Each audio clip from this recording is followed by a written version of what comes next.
ذكر وموعظة ونور فيه شفاء للصدور وشفيعنا يوم النشور.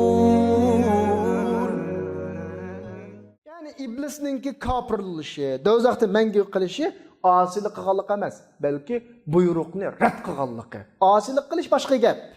Buning tövbesi uludu, amma buyruqni rad qilishni tövbesi olmaydi. Dediki, asjudu liman xalaqta tinan laydın yaratqa adam men sayda qılamdı. Mavalaqa buyruqni keskin rad qilganlik yo'q bu. Bunun kechirim olmaydi. İblis yuqorqi alam farishtalar bilan billa.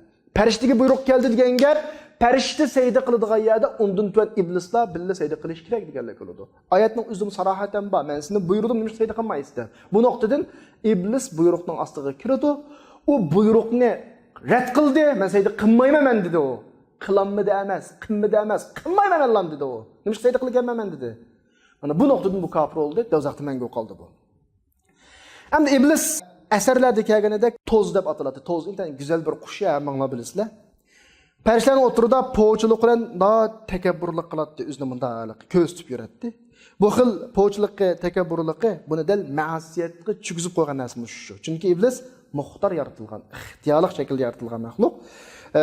Bu Allah'ı ibadet kılışkı ihtiyar koyulgalık sebebinin poğuçu. Kılsa, kılmasa, üzünü ihtiyar degendek. Bunun gururi, küpür ma'asiyetki söylep apırıştın ilgirlam, del bu aş üzünün ihtiyarlıklan poğuçitdi bu. Şun aşka, Allah'tan Adem Aleyhisselam'ın seyde kılışkı kelgen buyruq sadır bula bomasdilla iblis tekebbür kılıqıtlam onu mu diyor onu.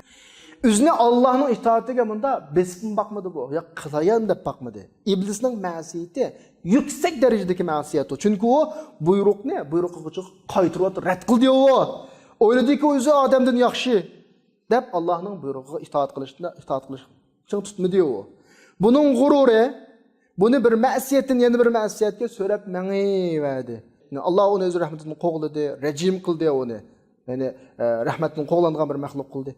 İblis o'zining Allohning rahmatining qo'g'langanligini bilgan vaqtda Allah subhanahu va taoladan uni qiyomatgacha qoldirishni o'tandi, so'di va iblis Allohning izzati bilan odam bolalarini ozdirdiganligiga qasam qildi.